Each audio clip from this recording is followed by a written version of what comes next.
Hello everyone, welcome back to our channel. I'm Shivani Mantripedda. అయితే ఈ రోజు మనం భారతదేశం పల్సెస్ మరియు ఆయిల్ సీడ్స్ విషయంలో ఎందుకు ఇంపోర్ట్ డిపెండెన్సీ ఎక్కువగా ఉంది దానిని లోతుగా చర్చించడానికి మనతో ఉన్నారు Harinath Reddy sir. Hello sir. Hi Shivani, thank you. Sir, what is the situation of oil seeds and pulses in India present? So నువ్వు చెప్పినట్లు భారతదేశంలో ప్రస్తుతం ఎవ్రీ ఇయర్ మనం దాదాపుగా 16.3 million metric turns edible oil import చేసుకుంటున్నాం. అంటే దాదాపుగా 57% ఇంపోర్ట్ డిపెండెన్సీ. సో దీని ఖర్చు దాదాపుగా $20.5 బిలియన్.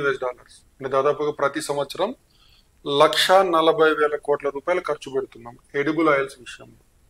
అంటే మనకు ఇండియాలో ప్రొడ్యూస్ అవుతున్న ఎడిబుల్ ఆయిల్స్ 2024-25 తీసుకున్నట్లయితే ఈ 2024-25లో we have produced 42 million metric tons of edible oil seeds. Edible oil seeds 42 million metric tons. So దేశీయంగా మనం ఇంత ఉత్పత్తి చేసినప్పటికీ మనం 2024-25లో దాదాపు 16.3 million metric tons of edible oils import చేసుకున్నాం. దాని విలువ అక్షరాల 1,40,000 కోట్లు. అంటే దాదాపు 57% మన అవసరాలని మనము దిగుమతుల ద్వారానే తీర్చుకుంటున్నాం. ఇది ఆయిల్ సీడ్ సినారియో. అలానే పల్సెస్కి వస్తే ఇండియాలో పల్సెస్ ప్రొడక్షన్ 2024-25లో 25 మిలియన్ మెట్రిక్ టన్స్. దాదాపుగా మనం 2024-25లో 7.3 మిలియన్ మెట్రిక్ టన్స్ ఇంపోర్ట్ చేసుకున్నాం. సో దీనికైనా ఖర్చు దాదాపుగా $5.5 బిలియన్. అంటే దాదాపుగా 40,000 కోట్లు. అంటే ఒక రకంగా చూస్తే మీరు సంవత్సరానికి దాదాపుగా 1,80,000 కోట్ల రూపాయల విలువైన పల్సెస్ ఎడిబుల్ ఆయిల్స్ ఇంపోర్ట్ చేసుకుంటున్నాం. అంటే దీనికి ఈ పల్సెస్ ఎడిబుల్ ఆయిల్ ఇంపోర్ట్స్కి మనం డబ్బులు కట్టాలి. అంటే we're losing valuable foreign exchange. అంటే we have to pay them in dollars. దాదాపుగా 20+5 every year we're paying $26 billion for importing pulses and oil seeds. ఇది మనకు వాల్యుబుల్ ఫారిన్ ఎక్స్చేంజ్ మనం లూజ్ అవ్వడం. ఇది ప్రస్తుతం ఇండియాలో ఉన్న situation pulses and edible oils సంబంధించి. ఓకే సార్, మరి ఇండియా ఎందుకు సెల్ఫ్ సఫిషియెంట్ కాదు ఈ పల్సెస్ అండ్ ఎడిబుల్ ఆయిల్స్ విషయంలో? సో దీనికి చాలా కారణాలు ఉన్నాయి. అంటే భారతదేశంలో పల్సెస్ అండ్ ఎడిబుల్ ఆయిల్స్ ఉత్పత్తిలో స్వయం సమృద్ధి లేకపోవడానికి చాలా కారణాలు ఉన్నాయి. మీరు మొదటగా చూసుకుంటే భారతదేశంలో ఈ రైస్ అండ్ వీట్ ఈ పంటలకి government minimum support price declare చేస్తుంది. అలానే డిక్లేర్ చేయడంతో పాటు ఆ పంటను కూడా ప్రొక్యూర్ చేస్తుంది అనమాట, కొనుగోలు చేస్తుంది. దీనివల్ల రైతులకి ఈ పంటలు పండించడానికి అవకాశం ఎక్కువగా ఉంటుంది. అంటే ప్రభుత్వం ముందే మేము ఈ రేట్తో కొంటామని కొంటే రైతులకి రిస్క్ ఉండదు, ఇన్కమ్ సెక్యూరిటీ ఉంటుంది. So because of minimum support price and procurement of rice and wheat by government, farmers are more interested in cultivating rice and wheat. మరి మనకు పల్సెస్ అండ్ ఆయిల్ సీడ్స్ ఇండియాలో సెల్ఫ్ సఫిషియెంట్ గా లేనప్పుడు ఈ పంటలకి ఇవ్వాలి minimum support price.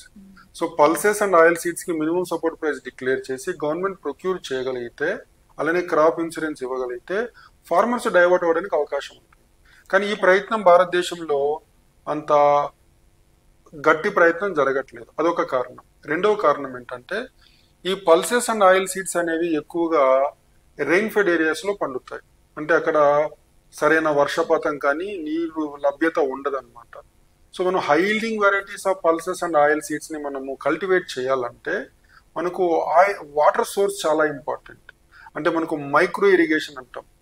Drip and sprinkler irrigation పెద్ద ఎత్తున చేపడితే మనం ఇరిగేషన్ కనుక ప్రొవైడ్ చేయగలిగితే పల్సెస్ అండ్ ఆయిల్ సీడ్స్ లో ఉన్న హైల్డింగ్ వెరైటీస్ ని ఈ రెయిన్ ఫెడ్ ఏరియాస్ లో కల్టివేట్ చేసి ప్రొడక్షన్ పెంచవచ్చు. కానీ unfortunately even today in India only 10% of the area is under micro irrigation.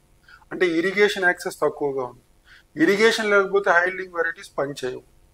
ఇది రెండవ ప్రాబ్లం. మూడవ ప్రాబ్లం ఏంటంటే మనకు ఇంకా భారతదేశంలో ఈ రెయిన్ ఫెడ్ ఏరియాస్ లో మనకు క్లైమేట్ చేంజ్ అంటాం. క్లైమేట్ చేంజ్ ఇంపాక్ట్ వల్ల డ్రాట్స్ సివియర్ అవుతున్నాయి. అంటే మనము డ్రాట్ రెసిస్టెంట్ వెరైటీస్ ని డెవలప్ చేయాలి. అలానే ఒక అంచనా ప్రకారము పల్సెస్ ఉత్పత్తి 30% తగ్గిపోతుంది పెస్ట్స్ వల్ల. So pest resistant, drought resistant varieties ని మనము డెవలప్ చేయాలంటే రీసెర్చ్ అండ్ డెవలప్మెంట్ మీద ఎక్కువ ఖర్చు పెట్టాలి. సో భారతదేశంలో అశోక్ గులాటి లాంటి ఎక్స్పర్ట్ చెప్పిన దాని ప్రకారము భారతదేశంలో అగ్రికల్చర్లో మనం పెట్టే రీసెర్చ్ అండ్ డెవలప్మెంట్ జీడిపిలో కేవలం 0.5%. అది కనీసం 1% అన్న ఉండాలని ఒక అంచనా. అంటే రీసెర్చ్ అండ్ అగ్రికల్చర్లో రీసెర్చ్ అండ్ డెవలప్మెంట్ మీద పెట్టే పెట్టుబడి జీడిపిలో కనీసం 1% ఉండాలి. ఆ 1% ఉన్నట్లయితే మనము పెస్ట్ రెసిస్టెంట్, డ్రాట్ రెసిస్టెంట్, హైల్డింగ్ వెరైటీస్ని మనం పెంచడానికి అవకాశం ఉంటుంది. ఇది మూడవ కారణం. అలానే మనకు గవర్నమెంట్ ఈ పల్సెస్ అండ్ ఆయిల్ సీడ్స్ని పెద్ద ఎత్తున కొనుగోలు కూడా చేయట్లేదు, మినిమం సపోర్ట్ ప్రైస్ డిక్లేర్ చేసి. సో దానివల్ల మనకు భారతదేశంలో పల్సెస్ అండ్ ఆయిల్ సీడ్స్ ఉత్పత్తి పెరిగినప్పటికీ మన అవసరాలను పూర్తి స్థాయిలో తీర్చే స్టేజ్కి మనం ఇంకా రాలేదు. సో ఇంకా మనకు ఇంకొక 7 సంవత్సరాల్లో మనము స్వయం సమృద్ధిని సాధించాలని లక్ష్యంగా పెట్టుకున్నాం, కానీ ఎంతవరకు అది సాధ్యమో మనం చూడాలి. So what should be done for all this? So ఈ భారతదేశం పల్సెస్ అండ్ ఆయిల్ సీడ్స్ విషయంలో స్వయం సమృద్ధిని సాధించాలి అంటే మొట్టమొదటగా ఈ పల్సెస్ అండ్ ఆయిల్ సీడ్స్ క్రాప్స్కి సంబంధించిన హైల్డింగ్ వెరైటీస్ని డెవలప్ చేయాలి. దానికి అగ్రికల్చరల్లో ఉన్న రీసెర్చ్ అండ్ డెవలప్మెంట్ ఎక్స్పెండిచర్ పెంచాలి 1% ఆఫ్ జీడిపి. అలానే ఈ హైల్డింగ్ వెరైటీస్ పనిచేయాలి అంటే మనకు ఇరిగేషన్ కూడా ఉండాలి. మైక్రో ఇరిగేషన్ని కూడా కవరేజ్ చాలా పెంచాలి. సో ఈ రెండు చేసిన తర్వాత గవర్నమెంట్ మనకు మినిమం సపోర్ట్ ప్రైస్ డిక్లేర్ చేసి ఈ పల్సెస్ అండ్ ఆయిల్ సీడ్స్ క్రాప్స్ని ఫార్మర్స్ ప్రొడ్యూస్ చేసిన తర్వాత వాటిని గవర్నమెంట్ ప్రొక్యూర్ కూడా చేయాలి. అలానే ఈ క్రాప్స్ పండించే రైతులు ఒకవేళ పంట నష్టపోతే క్రాప్ ఇన్సూరెన్స్ కూడా ఇవ్వాలి. ఇలా ఇచ్చినట్లయితేనే రైతులు వీటిని ఎక్కువ పండించడానికి ఇంట్రెస్ట్ చూపుతారు. సో దీనికి సంబంధించి ఆల్రెడీ గవర్నమెంట్ చాలా స్కీమ్స్ తీసుకొచ్చింది. మనకు ఉదాహరణకి 2021-22లో national mission on edible oils oil palm. So ఈ మిషన్ని తీసుకురావడం జరిగింది 2021-22. ఇది 5 సంవత్సరాలు అమల్లో ఉంటుంది. దాదాపుగా 11,000 కోట్ల బడ్జెట్ కేటాయింపులు దీనికి చేయడం జరిగింది.